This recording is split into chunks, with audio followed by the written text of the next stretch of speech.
नमस्कार मित्रों, PS लाल ज्योतिष चैनल में आप सबों को हृदय की गहराई से बहुत बहुत स्वागत है, अभिनंदन है।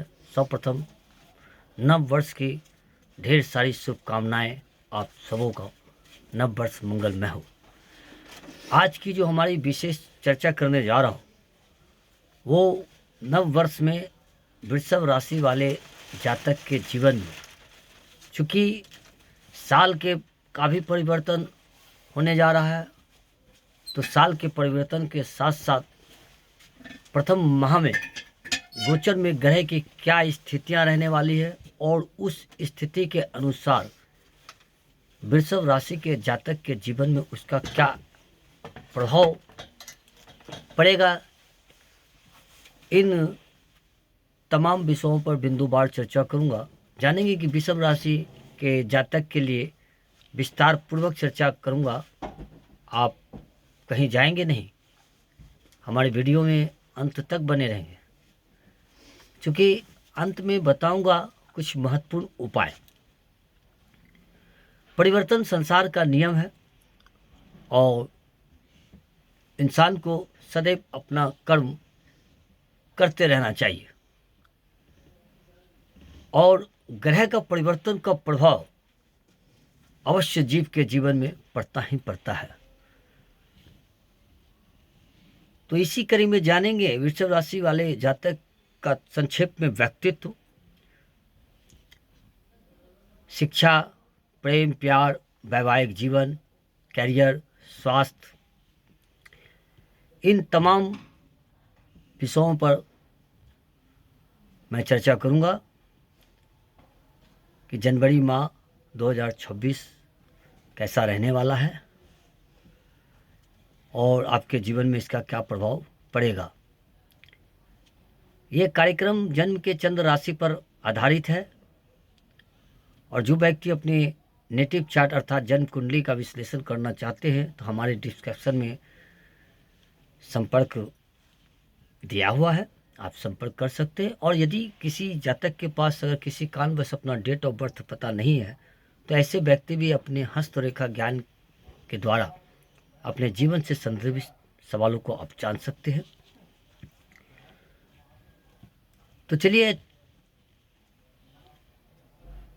जानते हैं कि इस 2026 जनवरी माह में वृषभ राशि वाले जातक क्या ग्रह की स्थितियां कुछ इस प्रकार है कि द्वितीय भाव में बृहस्पति देव विराजमान है, चतुर्थ भाव में केतु देव विराजमान है और अष्टम भाव में 4 ग्रह एक साथ विराजमान है, जिसमें सूर्यदेव है, मंगल देव है, बुध है और शुक्र है और एकादश भाव में शनि देव विराजमान है। ये रही गोचर में ग्रह की स्थितियां।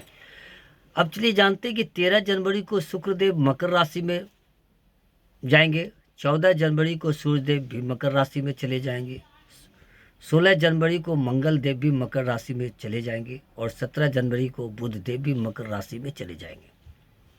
लेकिन अभी अष्टम भाव में वो विराजमान है।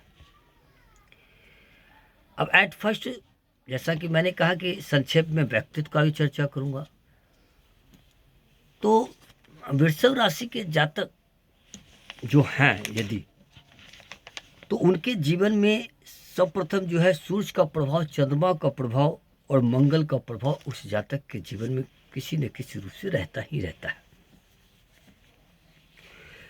यही कारण है कि वो व्यक्ति अपने जीवन में संपूर्ण मान सम्मान पद प्रतिष्ठा को प्राप्त करना चाहेगा। इसके लिए वो जीवन में संघर्ष करेंगे और रोमांटिक भी रहेंगे, हृदय से बिंदास जिंदगी जीने वाला जातक होंगे। प्रेम के प्रति विशेष प्रेम और वैभव का आकांक्षी होते हैं और जीवन यूँ तो जीवन में उतार चढ़ाव रहता ही रहता है, लेकिन ये व्यक्ति उतार चढ़ाव के बाद हमेशा लक्ष्य रहता है कि इनके जीवन में संपूर्ण मान सम्मान प्रतिष्ठा के साथ ग्लैमर हो और ये बिंदास जिंदगी जीना पसंद करते हैं। और हाँ, ये स्थिति और परिस्थिति के हिसाब से चलते हैं, इनका कोई सिद्धांत नहीं होता है और सभी लोग एक समान नहीं होते हैं। एक बात को ध्यान रखेंगे, सभी लोग एक समान नहीं होते। कुछ लोग एहसान को, बुरे वक्त में किए गए एहसान को याद रखते हैं और रखना भी चाहिए, लेकिन कुछ लोग हैं जो अपने लाभ तक संपर्क रखते हैं, लाभ निकलने के बाद उसे उठा के फेंक देते हैं। चलिए, थोड़ा मैंने व्यक्तित्व की चर्चा की और अब चर्चा करता हूँ स्वास्थ्य कैसा रहेगा। तो चूंकि देखिए कि वृषभ राशि का स्वामी अष्टम भाव में विराजमान है, 3 ग्रह पूर्व से हैं। सूर्य देव, मंगल देव, बुध देव, शुक्र देव के साथ वो अष्टम भाव में विराजमान है, जो कि 13 जनवरी को शुक्र देव नवम भाव में चले जाएंगे। अर्थात 13 जनवरी के पूर्व जातक का स्वास्थ्य थोड़ा बाधित रह सकता है। और स्वास्थ्य बाधित में क्या क्या हो सकता है, जैसे हड्डी में दर्द और प्रेम संबंध में थोड़ा सा गुड रिजल्ट नहीं मिलेगा, तालमेल मिला के चलना चाहिए। प्रेम संबंध में पीड़ा, जो वैवाहिक व्यक्ति है, और जो लव प्रेम प्यार के प्रति एक्टिव है, तो वहाँ भी उनको थोड़ा सा विशेष सावधान होकर चलने की ज़रूरत है, क्योंकि उस क्षेत्र में थोड़ा सा संघर्ष रहता है, तालमेल में अभाव रहता है। नस के संदर्भित थोड़ा प्रॉब्लम, कमजोरी रह सकता है, लेकिन 13 जनवरी के बाद इनका स्वास्थ्य बेहतर रहेगा। चलिए आगे जानते हैं कि विद्यार्थियों के लिए शिक्षा जनवरी माह में कैसा रहेगा।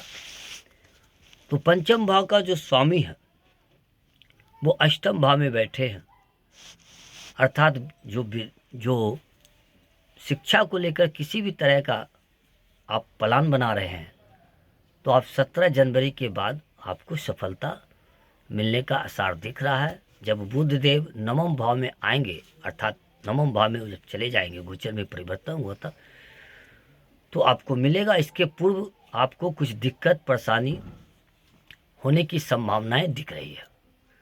तो बेहतर शिक्षा प्राप्ति के लिए कोई अगर न्यू एडमिशन लेना चाहते हैं या शहर से बाहर जाना चाहते हैं शिक्षा ग्रहण करने के लिए, या कोई न्यू कोई प्लान बना रहे हैं, तो हमारे ख्याल से 17 जनवरी के बाद आप विद्यार्थी के लिए बेहतर रहेगा, थोड़ा वेट एंड वॉच करना चाहिए। अब जानते हैं प्रेम प्यार कैसा रहेगा। तो प्रेमी युगल के लिए यह वक्त आपस में किसी बात को लेकर, जैसा कि मैंने अभी कहा कि जो प्रेमी युगल है उनके लिए भी विशेष सावधान होकर रहने की ज़रूरत है, क्योंकि वो किसी बात को लेकर हट हो सकते हैं, विवाद हो सकता है, पीड़ा हो सकता है, आपस में जिद रहेगा। महीना के शुरुआती दौर में विशेष ध्यान रखने की ज़रूरत है, आपस में तालमेल बना के चले, क्योंकि आपस में तालमेल का इस दौरान अभाव रहेगा।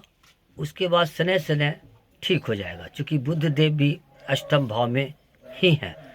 लेकिन तमाम अंडरस्टैंडिंग बिगड़ने के बावजूद भी, वैचारिक मतभेद होने के बावजूद भी प्रेम मजबूत रहेगा, प्रेम बना रहेगा, प्रेम टूटेगा नहीं। अब जानते हैं वैवाहिक जो व्यक्ति हैं, वैवाहिक जीवन कैसा रहेगा उनके लिए। तो चूंकि सप्तम भाव को इसे देखा जाता है, और सप्तम भाव का स्वामी जो है वृश्चिक मंगल, वो भी जाके अष्टम भाव में ही विराजमान है, जो कि 16 जनवरी के बाद ये नवम भाव में चले जाएंगे।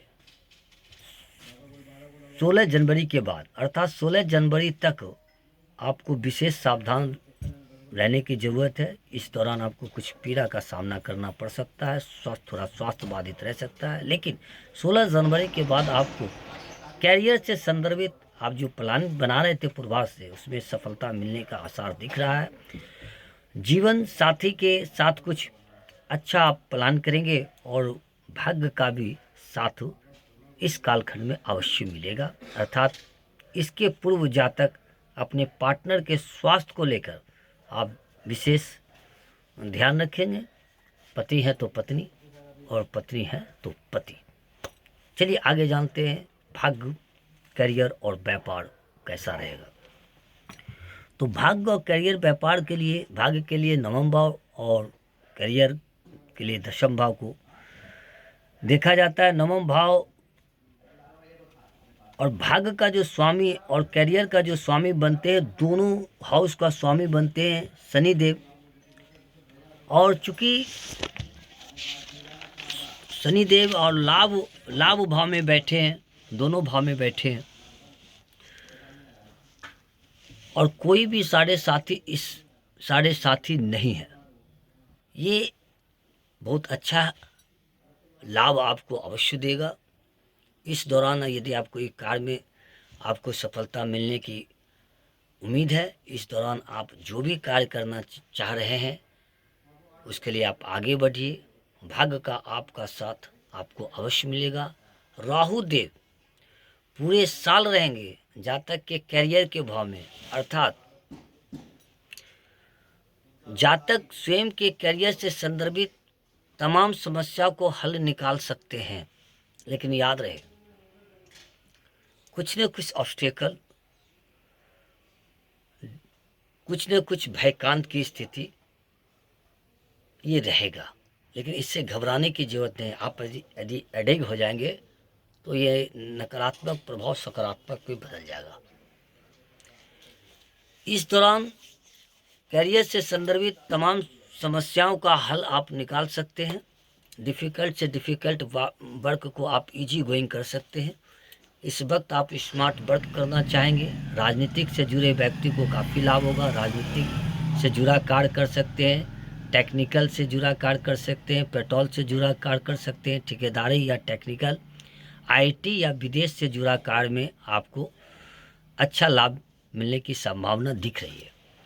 अर्थात व्यापार में आप परिवर्तन मिड जनवरी के बाद आप कर सकते हैं।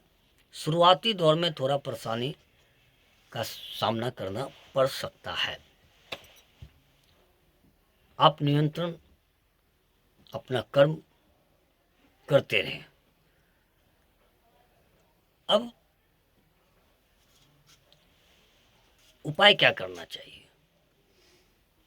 तो कम से कम प्रत्येक शुक्रवार को एक बीज मंत्र ओम द्रांग द्रिंग द्रोंग सा शुक्राय नमः, इस मंत्र का जाप करें। हनुमान जी का विशेष पूजन करें, सूर्यदेव का विशेष ध्यान करें, और शनिवार को संध्या में जब भी अवसर मिले आपके स्थानीय मंदिर में आप जाएं, वहाँ दीप दान करें।